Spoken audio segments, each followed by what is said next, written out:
Okay, now I'm over here with my good friend Bob Kleckauskas. Bob is an avid Corvette collector, not only of cars, but parts as well. He is an original owner of a 1965 396 convertible. You know they came out mid-year, and he's got one. He still owns it to this day.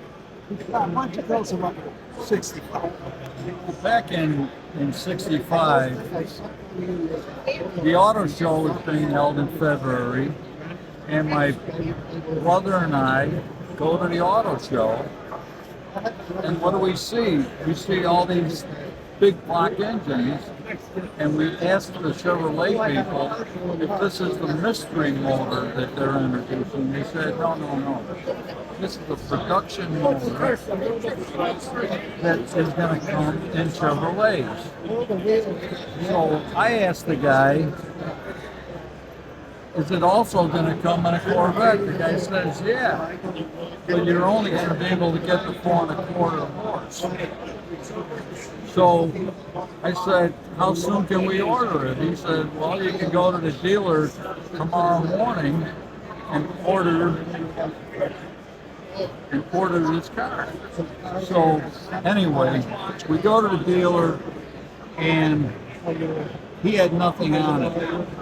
So I remembered that the guy at the auto show said, have him look in the inbox of his mail and he'll find order forms or identification or whatever for this 396 car. So anyway, we ordered the car. I think my brother and I put a deposit of $60 to get the car ordered.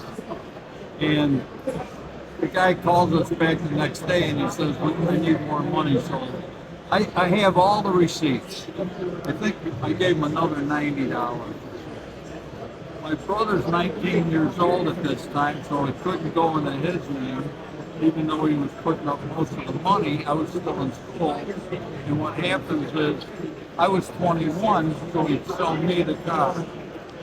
So I kept all the paperwork all this time, and I have the car, and it was quite a thing to go through. And a perfect color. It's a Nassau blue, black interior car. And of course, you had to order the 4-speed and transistor ignition and positive traction and all of that. So, love the car. We traveled the country with it. Had a lot of fun. And what do you think of this big one behind us? Isn't it awesome? The story behind this. It's an amazing, unbelievable story, but it's untrue, which is really hard to believe. But He even tracked down the dealer. He knows what dealer came from. He said there's a twin in his car. Came 4 weeks after his at the same dealer. really, And he actually judged it. I'm really surprised that it's got smog on it. Because these cars had 12-to-1 compression ratio, and you really couldn't drive them on the street. 69 was when they decided to throw the small guy. Yeah. Exactly.